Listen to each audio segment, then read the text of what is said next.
Welcome to the World's Beautiful Game Podcast. This is episode 7. Excuse me there. We got a lot to talk about today. Mainly, we'll be talking Champions League.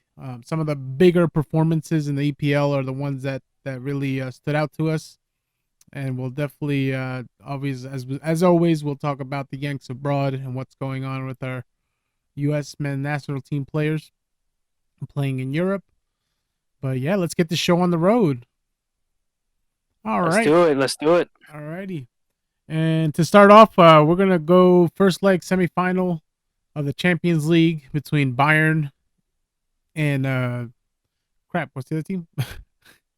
uh, Real Madrid. Real Madrid. Why the hell can I get that? I don't know why I put City on my notes. I'm stupid. I don't know. You did one. Uh, That's because yeah. what a way to start episode 7. All right, and no lucky sevens here. All right, so um, it was a pretty good back and forth game. It was actually a good watch. Thankfully, I was home and I was able to put it on my monitor to watch. But uh, I, from the beginning, I was asked, what do you think is going to happen, what the scoreline is going to be, or who's going to have the upper hand in this first game. And as right before the game started, I had a good feeling about Bayern for some reason. I don't know if it's because Tuchel took Chelsea to win a Champions League, even though they've had a kind of shitty season in the Bundesliga. It felt like maybe this is because all their eggs are in this basket, that maybe this is the leg, or excuse me, the chance for them to stand out, since their 11 year in a row uh champ championship of their league is gone. How did you see the game, man? Well, I wasn't too convinced with Bayern only because it's Real Madrid and Real Madrid is the team to always be cautious of in the Champions League. And sure enough, throughout the match, you saw the opening half. It looked like it was a Bayern game, and then naturally, Real Madrid just has that ability just to turn it around at any point. Given the quality they have in the midfield, I mean, it's ridiculous. Obviously, they have Toni Kroos, they have Luka Modric, Valverde, Tuameni, who's still coming into. But you have all these guys that are pretty much that are threats coming in and out, and at that point, that's why I was kind of cautious. I was like, I can. I hope Bayern take it only because I kind of just want to not see Real win at this point. Maybe at least change it up a little, even though Bayern's also pretty much been one of the champions. But I thought I saw Bayern dominating, but I was still like, okay, well, I guarantee at any moment Real Madrid can turn it up like they did against City. It was kind of like they sat back and then they just didn't do anything, and it looked like a Man City show, and then all of a sudden, boom, Real Madrid win, and they did it again. So That was what I saw early on. It was the same game plan, leg 2 versus City.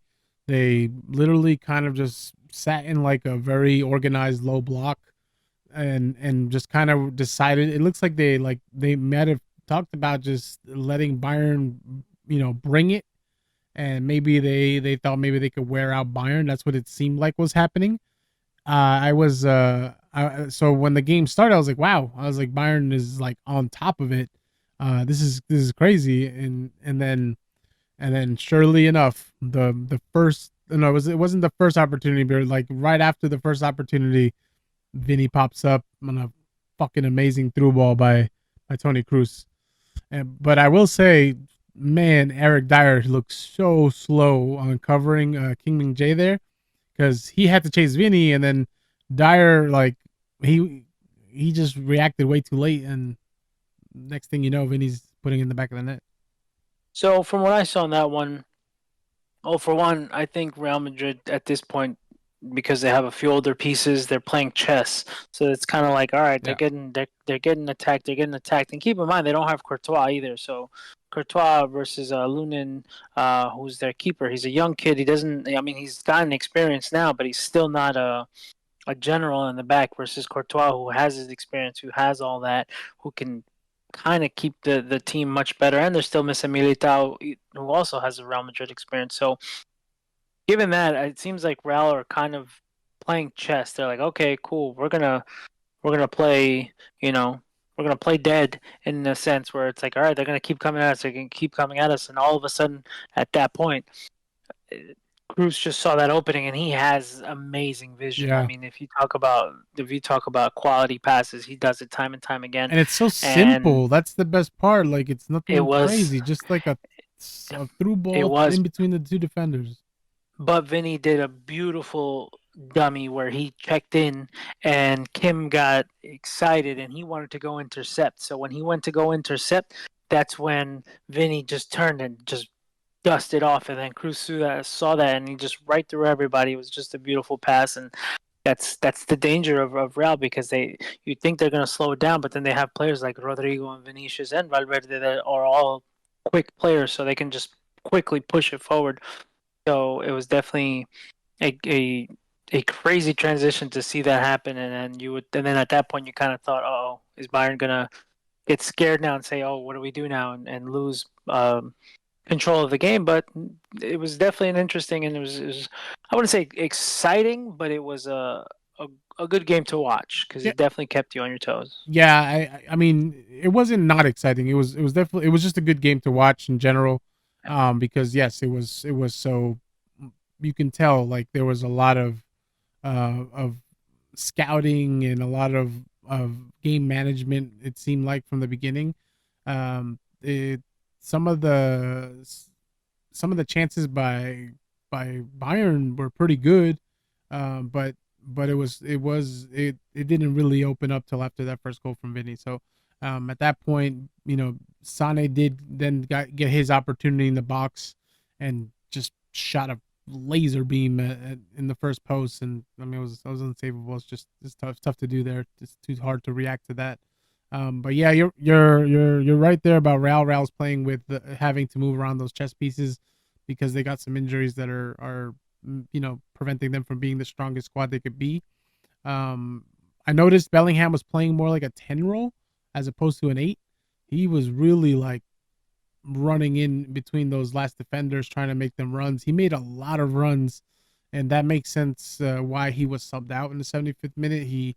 I think he was trying too much. I don't know how you saw it, but it did seem like instead of him being in that area in the top of the circle of the midfield, he was trying to be the striker almost at some points, and it makes sense. They don't have a striker up top. It's just Rodrigo and Vinny that are basically out on the wings, making those runs and being the players that are trying to make those opportunities. But how do you see that with Bellingham? Because a lot of memes came out that he disappeared, he ghosted, he really didn't do much in this first leg.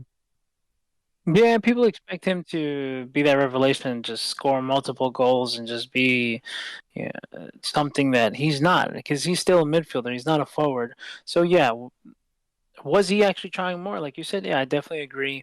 I think he was trying to find those those outlets and trying to get in there. I think he was trying to do a little more work because of his former teammate Musiala. Them growing up, I think he wanted to show out and kind of show that he's the better of the two, a friendly competition. Puffing his But chest.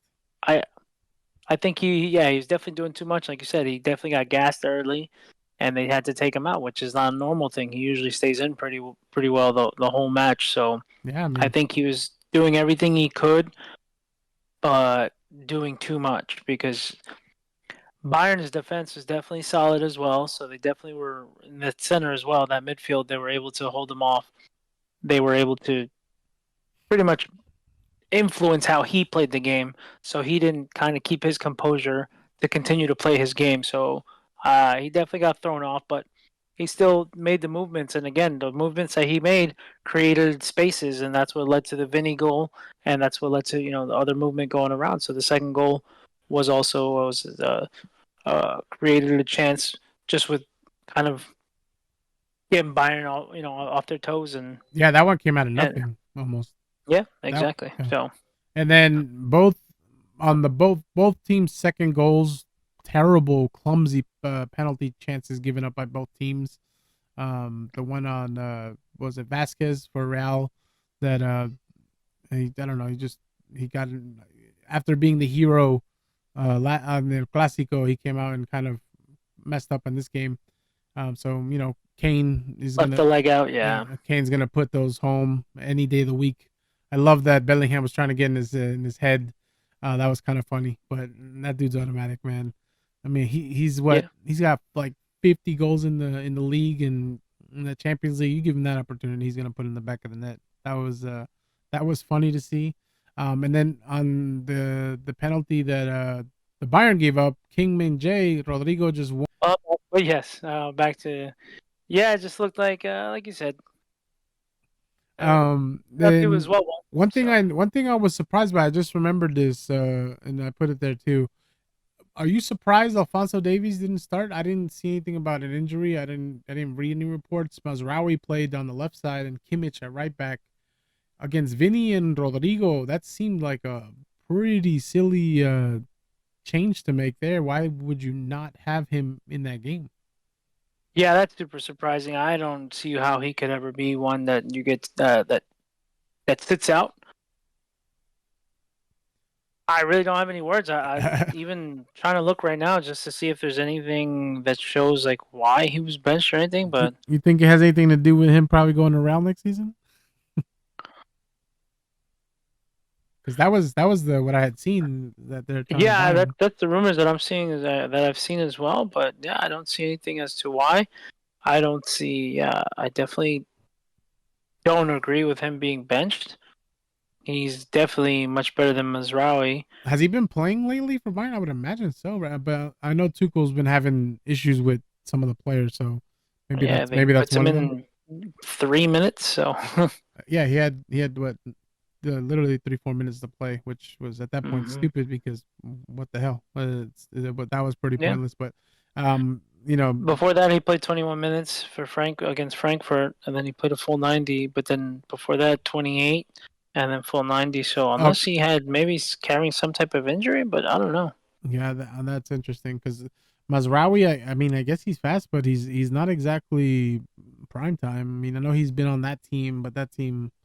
Uh, Yeah, you don't take a player like Davies out, especially if he's being linked to a team like Real Madrid. He's clearly doing his thing. So it's not if he was having a bad season, he wouldn't be linked with Real. So yeah, I don't know I don't that. know. I guess I have to do a little research into it because, like I said, we don't really watch the German league to see what's going on much. Obviously, Champions League, but Yeah, no, I don't even watch the Bayern games. When I do watch the Bundesliga, I more watch Dortmund or I watch the teams that have any Americans on it. yeah, Leverkusen was Just to exciting to and watch this year. Leverkusen So too, and they're still. Did they finally lose or? Oh oh, I no, didn't see that. no, they didn't Not in the lose. league. They were about to lose and then they tied again late time. It was I think it was in league. But anyway, on to the other leg one of the Champions League final, which was actually today, since we're recording on a Wednesday after the game between Dortmund and PSG. I think you watched all of that, right? I had to watch highlights since I was at work and I couldn't watch it. But Yeah, I did. I watched it. I watched it for the most part, and then I rewatched highlights just in case. As again, typical Bayern. Sorry, typical Dortmund game. Started off slow. The entire game was slow for the most part until the goal. Other than that, which was it was pretty slow. It wasn't really. It was a typical Dortmund game, just as the last game where they started off. They pretty much started off slow. There was nothing really going on. They woke up. The only difference I would say is pretty much until the 30th minute, 36th minute when Dortmund scored. There wasn't much to it. As a couple shots. But other than that, it was kind of just playing back and forth until I did kind of watch the first half. I did think Dortmund dominated a little more than PSG did, but I mean nothing really came of it. They were just on the ball more, I would say. It was until, like you said, the goal happened. Um, there, I mean, it wasn't super exciting or anything, but I mean, big result for Dortmund to get the goal there, one going 1-0 going to PSG. I mean, Mbappe again, not necessarily looking stellar, at least not in the first half. well, They had no, no yeah, shots on goal in that first half. PSG literal no, zero yeah, shots on goal. So that was no, surprising. yeah. That first half, definitely, like I said, it was a slow half. Wasn't really too much going on until the 50th minute when it pretty much picked up, and then it got dangerous because Yeah. that beautiful shot that he had that hit off the post. There was and then they got the rebound. It's the same yeah, exact play. They got the yeah. rebound, and then It was Hakimi shoots it and hits off the left it post, was in the and then literally same play. That yeah, was which crazy. was ridiculous. I mean, definitely, it wasn't in the book. It wasn't in the cards for PSG at that point because they were shooting. They were on target. They were literally hitting the post. So they were knocking on the door. But It's even definitely dangerous. Fulkrug had some misses, some Oh, he missed clean that wide misses. open one. Yeah, Yeah, right in the front that was a crossed in. yeah, Yeah. So, from Sancho. but Yeah, again, like yeah, it should have easily been 2-1, 2-2. Could have been a tie. Could have been, but Dortmund, yeah, could have scored 2 goals. Sancho playing a great game and continuing to show the player that why United signed him originally. But again, it comes back to it looks like obviously yeah, if he's a problem child, cool. Well, if he's a problem child, they should have known that from the start. And secondly, looks like Dortmund know how to handle him as a problem child. So what's going on? I mean, like I said, no, we've spoken I about it before mean, with United. I can tell That you there's what's. I can tell you there's what's. just a lot more. I can Yeah, tell you there's a what's lot going more. on. It's no, There's a lot he more just going wasn't on. getting playing time. I mean, Well, yeah, but regardless of the playing time, why wasn't he getting playing time? What's going on in the background? What's going on? Because think about all those injuries that happened to United. There's just a whole mess yeah, where any player that shows up to United, at this point, I just don't think that they're gonna do much because just look at Sancho. He literally had an 8.8 rating, so he took care of business and yeah, he was pretty much one of the focal points of Dortmund today. yeah. He was the guy that dominated the second half. He was creating chances. He was looking good. He was. I think he had 11 successful dribbles past PSG, which is the most in the Champions League this season, is what I read earlier. Which is Yeah, crazy, and it's not surprising. I mean, we know he's a good player. That's why we wanted him at United. I think the problem at United is, and sorry to go into United, but I think it's just more depth chart. So I think Rashford never gets sat, and him and then Garnacho, he started playing so well, and yeah, you're not gonna sit him. because he was doing well, Sancho wasn't going to see the field, and when Sancho got opportunities, he wasn't performing. So I mean, he had the one goal against Liverpool at the beginning of the season, which was great, and then after that it was just like woo all the way down.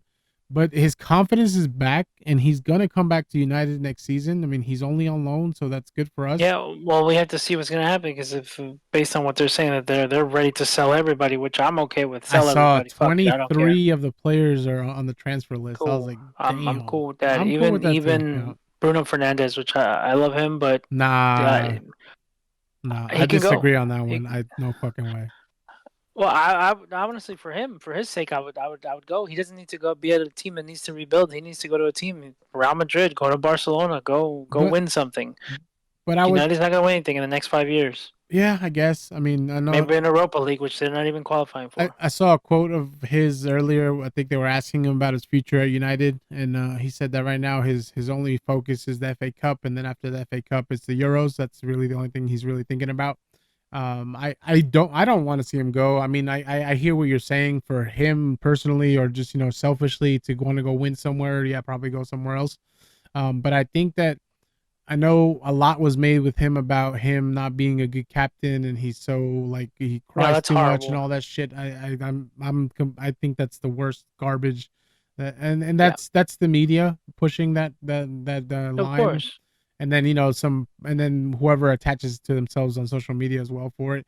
Yeah, I think what he's done in the last 8 games for United is the reason why United is even in the place they're in, because they could be fucking worse. They could be worse than Chelsea right now, and hmm and they're another fucking shitstorm. That they're just as bad. Like you, they do well one week and then they get fucking shellacked 5-0 another game, and then what? Did they lose 2-0? No, no, they tied 2-2. They got kind of boned this last weekend, but whatever. we can go into it at this point. We're gonna talk about that right now. So let's get that going because that's actually the first game in the Premier League that we're gonna talk about. Um, that was did you watch it? Or you just watch highlights on that one? No, I just watched highlights on it. I think I actually watched this one if I remember correctly. I oh yes I did because I was texting the guys saying how I actually kind of felt bad for that that far decision at the end of the game where it wasn't a foul. Was it? I mean, I think it was the softest fucking foul you could possibly give. I think if both players are going for the ball, I mean, there's some contact, sure, but not enough. That's one of those to me that's not enough to be overturned. I guess visually, yeah, it's there, but how you give that, I have no idea. I mean, I think VAR is just it's just continuing to get worse and worse. But Cole Palmer was trash. He didn't do anything. Maybe I shouldn't say trash, but he kind of disappeared this game. Not a lot in him in that game. He had the opportunity to finish off West Ham, but he didn't. He had that. I mean, not West Ham. Villa. He had Villa, the yeah. he had the one on one with the goalkeeper. I think it was in like the 80th something minute, and shot it right at him. Or the goalie made a good save, and that wasn't even I mean, Debu. just Debu wasn't even playing. He came out injured. but even I mean, even early on, before going all the way to that, I mean, the first 4 minutes of the game, the own goal, so they already set themselves up backwards. Yeah, they did. Cucurella's own goal, so that kind of That that kind of was that up for them was that was to. a tough one though because it just kind of bounced Yeah, everywhere and just hit him in the shins. Yeah. yeah. McGinn just put it on. He put it on there, and they were kind of trying to get their feet together, and he couldn't get it in time. So it's definitely.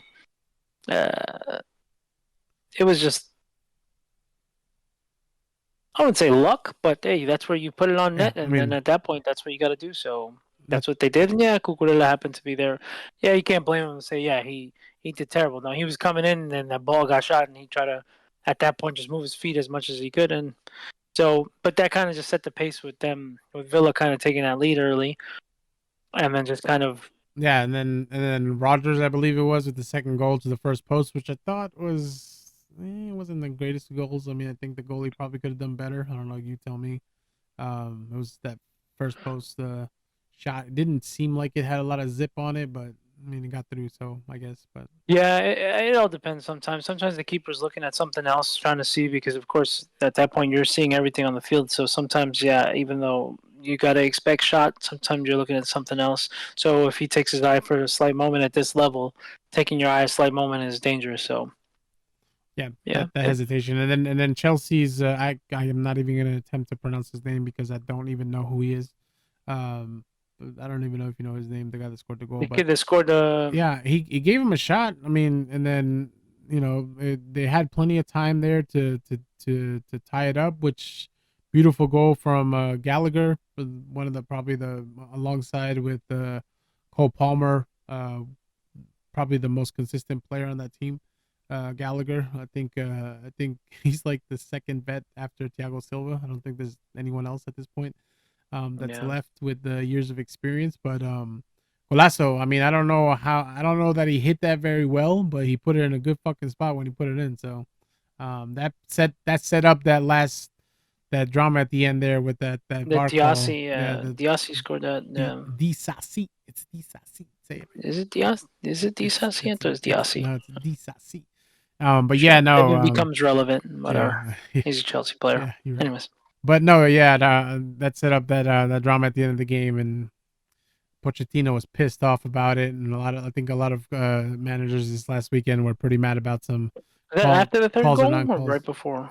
What?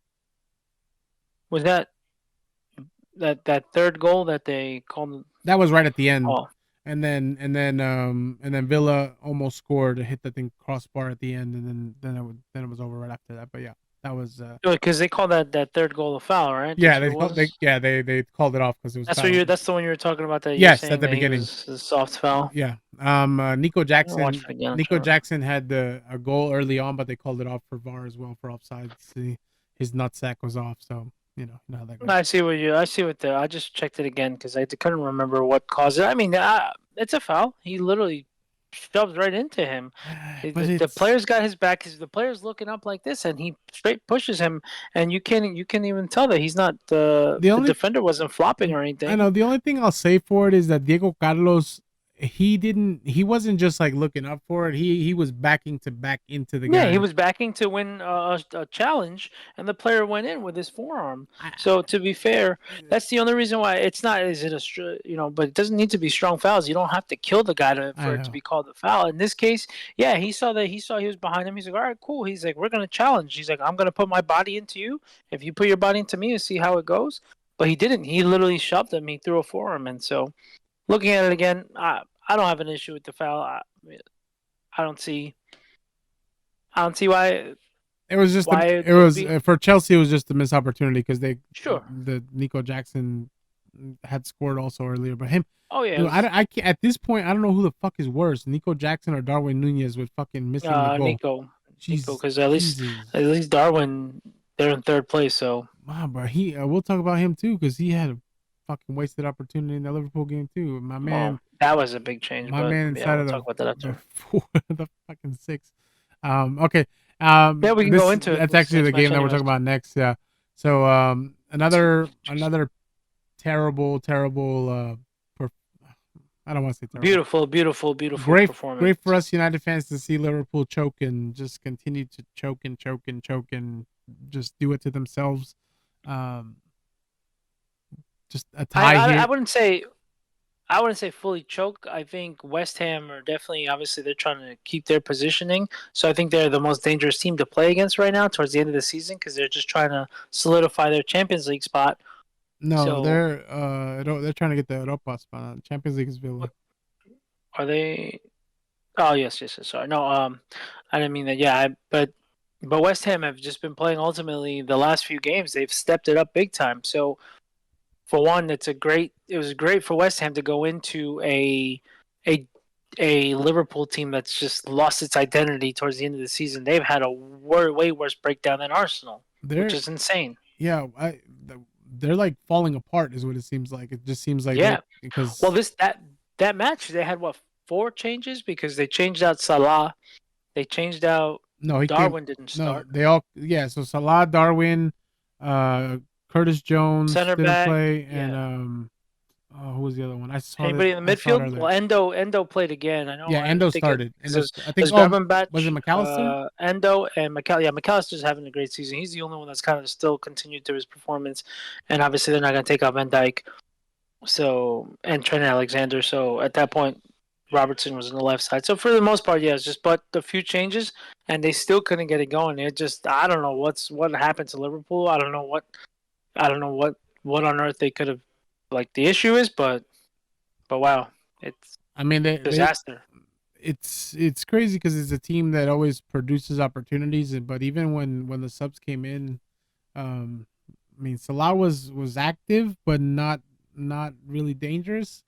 I think that team. I think have not having Jota this season. I think they've really like struggled more, or at least in this final like after the new year, because that guy gets goals for them and he opens it up for other players to score as well. I think he does well to set up goals, not only score goals, and he scores like crazy goals all the time too. That's probably why he's injured. But yeah, I mean, as I said before, Darwin, I think him and Jackson are competing for the who's who of the most missed opportunities in games. Even though his stats are much better than Nico Jackson, he at times he just has some head scratchers, man. Like He does, but all at the the same time, I memes. mean, look, they have Gapco. They put him in. He didn't do anything either, so they don't really have anybody else to rely on. To me, Gakpo's been probably one of the most disappointing signings for a team in the EPL. Him along with I was just thinking about this the other day. I think Gakpo because I thought he was gonna actually do really well. I'm kind of glad he didn't sign for United now, although we could use the body. But Not at him the wings. him and obviously Anthony for United's been awful. I wouldn't put Anthony up there. It sucks because Anthony didn't set the price tag on himself. He played his game. He Hey, played his role, you're and taking my line. I've been saying this to the guys like all year. Everybody keeps dogging him for how much it cost, it's and not his fault. it's not You his can't fault at blame him. all. And he's not the one He that plays himself. The coach puts him in, and yeah, he's And having on top of yeah, terrible and all performances. that pressure now, and it's harder because when the player's not worth that amount, and then he gets bought for that amount, now he puts that pressure on himself. Well, this is how much I'm worth. I have to do everything possible. He does come back, like you've said before. He's one of the few wingers that comes back on defense all the time Mhm. to push forward. And if you notice now, he's finally, I guess, now that the pressure that United just choked is kind of off, where he's like, all right, I can kind of play a little more, and Yeah, he's been more involved. He's been a more little more effective. dangerous. Yeah, more He's been, effective for yeah, sure. definitely more effective.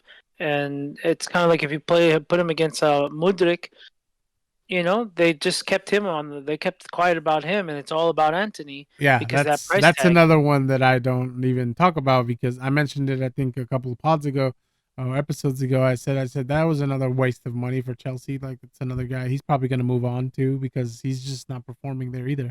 Yeah, I Um got rid of Pulisic, and yeah. I love it because Yeah, I Pulisic, mean, but I mean, all the guys that left Chelsea, Loftus Cheek is doing well, Pulisic's doing well. Was De it Bruyne, even Salah, Aubameyang is doing well? In Marseille, yeah, I mean, it's crazy, Koulibaly. but Well, Koulibaly went to go um, get money, but I whatever. don't, and I don't really want to go too much into the drama with Klopp and Salah, but that was kind of weird too. Like like as much as I don't want Liverpool to do anything well, that kind of sucks to see that happen because those two won a lot together. So it's really weird Yeah, to see that happen. That was kind of stupid. obviously as a United fan, Liverpool, but I do respect the coach and the player because I always wanted Klopp to be our coach before he went to Liverpool. I Yeah, was really hoping we got him, and we didn't. And then Salah has been an incredible player. He's definitely one of the greatest African players to grace the Premier League. He's been phenomenal, and yeah, it's tough and it's frustrating because I'm sure Klopp probably expected more from Salah, and Salah's either probably just I don't know. I guess he gassed out, and I you think can't blame the it's guy. I He's think it's been part pretty injury too consistent. though. I don't think it's just him gassing out. I just think he got that injury he picked up and I don't think since he's been back I think he's probably still kind of like limping a little, not limping, but like I think that's kind of keeping holding him back a little bit. I think that's what's Yeah. happening. So it's definitely it sucks to see that. You don't want to see that, and you don't want to see them end that way. But I'm sure again it was just tempers flared. It was the heat of the moment. That game. They have too much history for it to end bad. I hope. And also the end of that game ended kind of weird because, or there was a weird call. I don't know if you saw, but there was this whole thing where Anthony Taylor, the ref, had it seemed like he had called something, but he never blew his whistle. Then Areola had the ball for a while. He threw it down like he was gonna do like a free kick basically. And at but because the whistle never was whistled or the ref never whistled, Gakpo tried to run onto it and try to score it. And then all of a sudden Anthony Taylor came back. He's like, no, it was a foul. Put it down. No, no, no, That no, no, no. I watched the That's not what replay. happened. That's not what happened. What happened was there was originally a foul called. Cool, no problem. Play on because there was an advantage. Cool, play on. Okay. So he went play on, and then Ariola threw the ball down to play it from there. Ariola didn't realize that he didn't call the foul. There was a play on advantage. At that point, yeah, he went to go take the ball. There's no longer an advantage because they didn't. There's no advantage there if he goes and touches the ball. So it was kind of yeah. Was it dumb? Ariola didn't pay attention, and he puts it down. The ball's back in play, but the advantage is still being played. Remember, advantage isn't necessarily just 3 seconds long. The advantage is until if he clears that ball and he plays it forward. I mean, but Cool. it Then fucking that should advantage was be. played. That was a long ass fucking No, advantage. it doesn't matter how long that That thing advantage was is like because the 2 minutes. it's a slow play. It doesn't matter if it's 2 minutes. There was nothing happening there. So therefore he put the ball down to go play it. They're still playing the advantage and he didn't do anything with it by the time he touched the ball. Okay, you lost the advantage lost, call the foul. It's fair enough. It's standard. Was it a longer play? Sure, because it was a slow buildup. There wasn't any. It's not like he played it to somebody, they played it back, and then he tried to take it from him. Then yes, there's an advantage there. But yeah, it happened. Listen, It's I hear what you're saying, but that's still fucking stupid because he put the ball down and it was in play, and okay, but there's no. You lose the advantage. What advantage did he have there? he By could him have putting kept the it. ball down, there was no advantage. He could have kept it in his hands. Okay, he could have, but that still doesn't give you an advantage whether you keep it in your hands or you drop it on the ground. So therefore, I don't have an issue with I it. feel like there I should be a see it. limit on the advantage there Why? because There isn't. they do This that. is a this is a different sport. This is soccer. That's how the game I is slow at I times, and guess sometimes you got to give that whatever. I advantage. think that was It sucks and stupid. shitty at first. When I saw it, I was like, okay, cool. But then I completely understood and it made sense. He didn't get the advantage, and when he touched the ball, you lose advantage. Cool, call the foul. That's end of story to me. I don't know. Yeah, I guess. All right. I didn't And see the issue. so obviously Liverpool is just completely just not skydiving, nosediving into third place there. I think they're fucked at Yeah. this point. They're going nowhere. City, on the other hand, the next game we'll talk about did play Nottingham Forest, which you would have thought would have been an easy game for them. It's one of those games that you I know Nottingham Forest is a relegation battle team, and we think we always think that they're going to play their fucking hearts out to stay in the Premier League. But I mean, it was a tight game. It was only 1-0 going into the first half. Unfortunately for our American player Gio, he didn't start. I think he played like 20 15 minutes, minutes. right? Yeah, something weak. Um, which at that point, it's impossible to affect the game. I guess maybe, but it's City. I mean, that's a hard one to come in and affect the game in 20 minutes. But Holland scored in the second half. The first half was the goal by Guardiola on a Guardiola, corner. yeah. Yeah, nice first post run. De Bruyne again on an assist. He assisted Holland's goal in the second half too. But yeah, Nottingham Forest couldn't do anything to come back in that one. Yeah, typical fashion. I mean, City holding almost 70% possession, so you can't really. City played their game. Nottingham did what they could. I mean, to only lose 2-0 to be a relegation zone team, that's not bad against City, against the possible champions, most likely champions. So to only lose 2-0 to them, you know, Yeah, and shots wise, they both they had more shots than City. They had 14 shots. They yeah, weren't on target, but 14 shots to 11. So yeah. I mean, they were doing all they could to try to get something out of this game, which was always going to be a hard task for them to do. But they battled as hard as they could, and even with Hoyland on the bench not Hoyland, wow, Holland on the bench in the first half. Uh, yeah, they just there was nothing they could do, and Foden was out for this one too, so that was another boost for Forest. Probably they were like, damn, we're not playing against their A squad. So well, even the subs are still the A I squad. So understand, I know, but it's not the same thing. I mean, it's just a Grealish, yeah, yeah. it's still an A squad player. So And I think he's probably gonna be gone after this season. I feel like, well, maybe not this season, but he may be going on loan somewhere else or something because I feel like him and Doku are really battling it out on that left side. I think they'd keep Grealish and they'd get rid of Doku to get more playing experience elsewhere. Not get rid of, but loan him out so he can get more playing time. He's still younger. Grealish is a little older, so for them, they wouldn't really. He's 28 years old. You're not gonna loan out a 28-year-old. I So just I he it sucks for him because he's not playing in his natural position. Isn't he a middle of the field player? He's not a on the left side player, is he? well, he's not gonna take out Silva. He's not gonna take out De Bruyne I and mean, but but, Foden. but So Silva apparently is going to be bought by Barcelona, who have no money. I don't understand how that's happening, but that we that don't need seems to to worry be in the about how the cards right money now. works. At the end of the day, they're gonna these teams are gonna get them. So All right. So I mean, this game, whatever. It wasn't anything too crazy, but it's important to know that they're still maintaining. They have a game in hand still. Arsenal, which we're about to talk about next, is and they still got West Ham is a coming up. point up. City's got one of the last against West Ham, so that's going to be a team for them to. That's going to be an important match because West Ham, like I said, like we talked about, they're battling, so that might be the one chance that City have of tying possibly, and then Arsenal. Yeah. But yeah, But Arsenal has to win out. So I think both teams, Arsenal and City, have to win out, and Arsenal did win again this weekend against Tottenham. They 3-2 result in the end. that was an exciting match. Well, it turned into an exciting Yeah, I match. mean after Tottenham's first goal, I think it got even more exciting because it seemed like there was more to come and potentially bury Arsenal. But I think when you lose Kane in that rivalry, it's hard to come out on top against that Arsenal team. It was sad to see. Arsenal went up 3-0 convincingly, and it was easy. I don't know what happened in the second half. One little goal, but just to see the passion in Son's eyes when he scored, it was sad. I love Son. I think he is awesome, and I wish he would have left years ago to another team because it's gonna suck to see him not win any trophies. You know, it, he's a quality player. He's amazing. If he goes anywhere, he'll easily help out any team, What's he like, 28, especially. 29? Yeah, he's up there. He's getting there. So I mean, but he you could know, he could still play pretty well for a few years. But yeah, I mean, it does suck to see him because that dude took the armband and he's carrying that, he's wearing that on his sleeve, man. You can see how much he loves that team, and he loves performing for those fans. he's 31.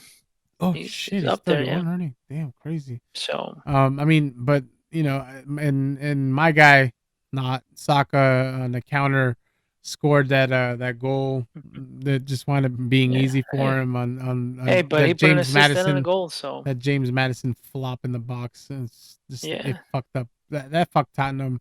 I feel like if he would have stayed on his feet, maybe that play doesn't happen. But hey, I mean, you got to take him when they give him to you, right? And Saka I went mean, right up the field and to be told me to fuck fair, off. yeah, Tottenham's goals were only showed up because Arsenal's mistakes. The keeper gifting it to Romero. Romero was pressed up a lot, so he was trying to Yeah, get that goal, and he finally got I his goal. I think this was like Tottenham's game of the season. I think they wanted to come in and fuck up Arsenal, and they're like, yeah, no, Yeah, of we're course. not giving you this game. Yeah, But yeah, it was and then the other goal, oh, it was Kai Havertz Romero, the came son, in. yeah, Kai Havertz put in the performance. So and Tottenham almost had that goal that got called off by VAR too by Van de Ven, the defender who was a laughing stock what like a week or two ago when he kept getting broken his ankles. I don't know how they survived that one game, but yeah, the and another game where VAR takes away, and I think that one was really close too. I don't remember seeing it, but I think it was another close call.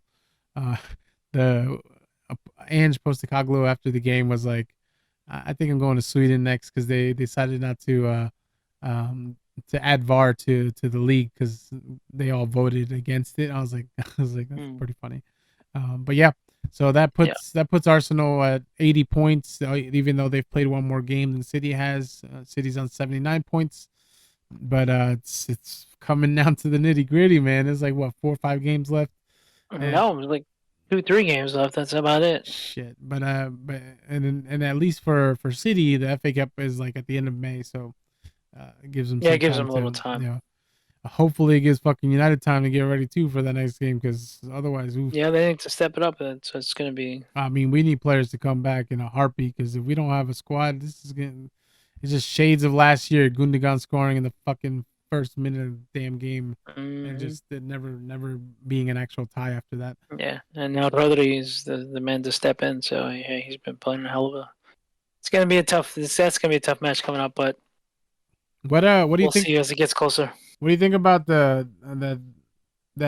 salary cap is going to be implemented in 25-26 season? I thought that was pretty I crazy. think it's bullshit because at the end of the day, just look at what City has done. Look at all the regulations and all the things they've broken, and what punishment did they get? Nothing. These lower end teams. Look at Everton, Nottingham Forest, right? Yeah, Or there Nottingham was a Forest. couple teams. It's Yeah, like, and are you kidding? Like, Sheffield, I think was the other one, or yeah, Sheffield. Sheffield. That's right. Yeah. How do they get penalized? But then City's just sitting pretty up It's top, no problems. it's Why? Because they because have money. So at the end of the day, salary cap or not, City are still gonna have that money, and they're those gonna break the teams rules. look like they were going down, so like fuck it, we're just gonna put them out of their misery. But then Everton fought But back at least. yeah, at this point, right? It's going to continue to happen to the top teams. United, City, Chelsea. They're going to buy their way through anyways. The salary cap or not, they're going to be like, yeah, we don't give a fuck. We'll pay whatever sanctions. You're not going to deduct points from us. We're big teams, so it's stupid. At the end of the day, I mean, I hope something good comes out of it because it would be nice to not, obviously we know that all these charges against City or whatever, they're fucking dragging their feet with that shit, but I wonder what their punishment will be, whether it'll be points, loss of, demoted, or will it be just money fines because obviously they got the salary money to cap. fight it. That's such an American thing. I don't understand because I don't believe any other country in Europe does that. So I don't understand why they're trying to implement some American. I'm curious that when the details come out, what that'll be like. So we'll hopefully more stuff will come out so we can kind of see it. Maybe it's not so shitty. Maybe it's just more like please don't spend $1 billion, like that kind of deal. I don't know. I I mean, To be fair, is it possibly a good idea? Possibly, because like you said, the Premier League gets inflated with prices, especially when United try to buy anything, you know, yeah, hence yeah, Anthony. exactly. I think that would So be good for United. so Exactly. it will be because I think other teams will be like, or other countries or other clubs will be like, oh, okay, there's a salary cap. We can't just inflate it as much because, for one, even if we can't sell it to United, we can't sell it to another team because nobody else is going to pay that much. So for instance. So I guess it is in a sense. Now I'm thinking about it like with the NBA and whatnot. Sure, I guess it does cap out the Giants from constantly winning, but at the end of the day, the Giants are the ones that bring in all that revenue. Obviously, I mean, United, I City, I will say this: Chelsea. all them fucking contracts they give players for like 400,000 a week, and they ain't happening no more. That's good too. So Yeah, that but gives us a possibility of actually signing more players, hopefully, or I don't know. I mean, we'll see. Yeah, I guess we'll have to find out what rules, what implementations or what. So, but like I said, I think it's dumb because the big teams will pay it off anyways. But ideally, I guess yeah, it might be something Todd decent. Bowley will sell one of his hotels to what was it? To Chelsea? No, Chelsea sold one of the hotels to Todd Bowley. Got Yeah, whatever he could exactly. So get around it. So yeah, whatever. And then a game that I watched. I don't think you watched it, but I did watch I the didn't. Serie A Juve versus Milan game. It's the American derby. With I thought all four players would play. Musa and McKinney did play. Musa and Pulisic did play, and then Tim Weah actually played a pretty good match up against Leao. He was at right back, and he was kind of shutting them down all game. So that was kind of nice to watch. Kind of a boring game. I know they have nothing to play for in the league, but I mean, they are playing for them Champions League spots. I know they're 1, 2, 3, but you still want to at least Well, you guarantee still that get you're more up there. money. I think the Yeah, higher you place, you still get a little more money too. but it wasn't as good as a game as I thought it would be. I was kind of switching back and forth between that one and I believe the Liverpool game was on at the same time. I don't remember, but one of those games that I was watching was on at the same time. But I was tuning into that one because I wanted to see. And then McKennie came in late for Weah, so he didn't really get to take too much part in that game. But just always looking out for the American players when their games are on because I was supporting them. And that brings us into the Yanks abroad and I think we've talked about this once before, but they keep doing it. Haji and Sargent just lighting it up in the championship. Both in league have 16 goals, which is for they're battling each other to see who gets that top spot, that striker spot come Copa America. So this is kind of really exciting for us because we have, I want to say, since early Josie, we haven't had um any player up top that's really been consistent, that scored goals in a league, that's looked promising coming into a camp coming up for this tournament. So it's nice to see because Haji has 19 all competitions, and then Sargent has the 16 in the league. And I sent you on Instagram that Haji has tied Dempsey with the highest amount of goals by an American in League One, either the Premier League or the Championship, so in England, basically, which is kind of exciting. I didn't have a lot during the last World Cup when they called Haji in. I think all of us were kind of like head scratch, like who the fuck is this guy? Like he's what the hell? Even though he scored that weird ass fucking goal, I'm glad to see That him was yeah. coming into his own and giving us another option. He did have a taste of the American of the national team in the Nations League. He kind of disappeared in that second game, but it's good to see him come back. And even he had 2 goals against United in that FA Cup semifinal. So um, I don't know how much of that you've been following, Will, but what do you think about it?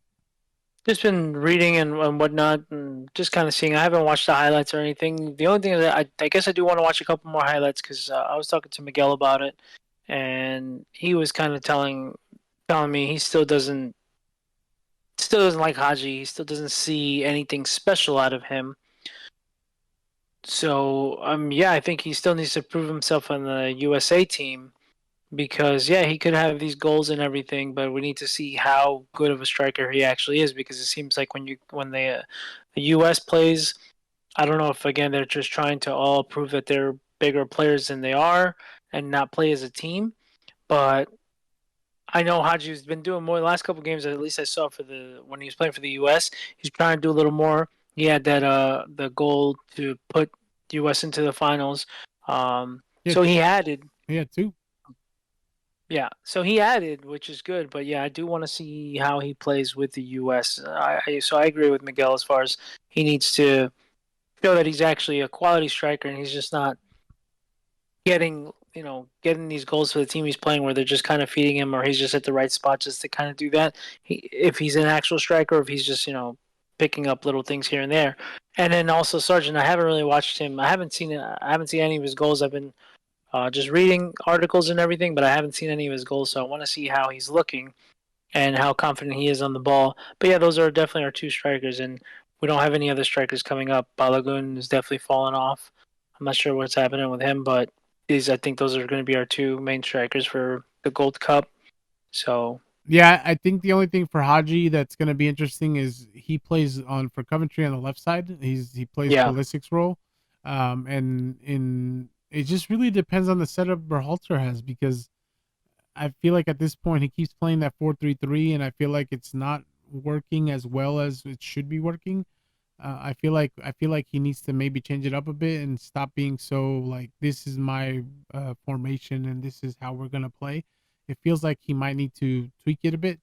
It feels like he keeps trying to put on like a certain set of players in all the time, and I think at this point, you got to go with the hot hand. So if Sargent is the better striker, go with Sargent up top because he's an actual striker. He actually plays up top for Norwich. Haji plays on the yeah, left, so that'll be. I think at this point, what you got to do is maybe potentially start Haji on the left. Pulley's playing right for Milan, so play Pulley on the right and put Sargent up top if you're gonna be playing 4-3-3, and then that midfield. It looks like Tyler Adams is hurt again, so I at this point, who do you either go? Yunus Musa, who's not really been playing too much, or Johnny Cardoso, who's having a great game year yeah. at Betis. So I think at this point I would go Johnny Cardoso to start because Tyler seems like he's still injured and Musa is not getting enough playing time. McKinney naturally, McKinney, and then it's probably Gio. Gio. You want to probably start, but again, do you play him to start or do you play him as a second half I'd play him to sub? start the way he plays for the U.S., but I don't really want to get too much into it now. I want to let the season kind of end out, and then what are we in May? So probably towards the end of this month, I would say we can definitely talk a lot more about the U.S. because once the Gold Cup's about to start, and once we kind of see the clear roster, and then go in, because we can definitely do a whole episode just talking about what's Yeah, going to go on I and what we can't think. even. So I that's why. I don't even know who's gonna be called in for this one. So this Exactly. one's So gonna be once we get the interesting. roster, then I think we can talk a little more and see what's going to go on. And obviously the big blow to Dest, so we have to see what's going to happen there. Which again, I think maybe in the next episode we can talk about more about who's going to fill in and whatnot, and because we can Yeah, go into a whole thing. I think But so. I think next episode maybe we'll dive into the group stage teams that the U.S. are playing, who's yeah, out, who potentially could be in. But yeah, we'll definitely do that. And then just lastly, cool stat: Pulley is the first player since 2005-6 on Milan to score 10 plus goals that are non-penalty goals. Last person to do it for Milan was Kaká, so that was kind of a cool stat. Big that's a name to cool stat. be up there with. And then Yeah. what do you think is going to happen with him, with the coach changing there because they're Pioli's is out the door apparently. So, you think he's going to have another Chelsea situation coming? I guess it depends on who the next manager is. Yeah, it depends on who the next manager is. I hope that they can just see him for face value and see how he actually plays, and just because obviously he's playing well, and to be the first player since 05 or 06 to do that since Kaká, I mean that he's obviously balling. So if the next manager comes in and doesn't want to play him, then obviously it's just because he's American, which would be stupid because it seems like Milan's obviously just overall and shirt sales and everything just going up with him being there, and naturally the play because he's playing well. It's not like he's just there for money. So I hope he gets to continue to gets the opportunity because he's cooking over there. So Yeah, and yeah, he's legit one of the spark plugs on that team. So he really gets the team going. He attacks. He's been doing his thing. So hopefully that translates over to the national team this cup this summer. So that'd be nice. yeah, Alrighty, man.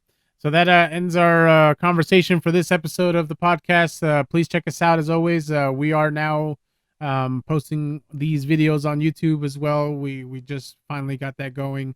I think there's a couple episodes there now. But follow us on the socials. We're on Instagram, TikTok. We'll start trying to post a little more on TikTok as well. On Instagram, I'm gonna try to post some video of my first game back, my first attempt at playing again after a year. So that should be interesting to see. We're gonna try to clip some videos of that to see. I'll tell you what, my mind was not my catching up to oh no, my legs weren't catching up to my mind, so that was a little rough on my first go. But Adrian said I did well enough. But I think he was just being nice though. But we'll see. We'll see if we can post some of those clips up. But I posted. I did post on my personal Instagram, and I think I reposted it on the podcast page on Instagram. I don't just want to talk about it. I want to live it. It's our biggest passion. It's something. It's why we're doing this, and I want people to see that we're not just talking shit. We don't know what we're talking about. We do take deep dives into the world of soccer and like to give our opinions or at least have a conversation about it. So thank you for everybody that's listening. Please follow us wherever you can. Share us with your friends, whoever is into soccer or maybe looking to get into soccer. Hopefully, we're some voices that'll resonate with them. So, thanks again. Peace out, guys. All right, guys. Later.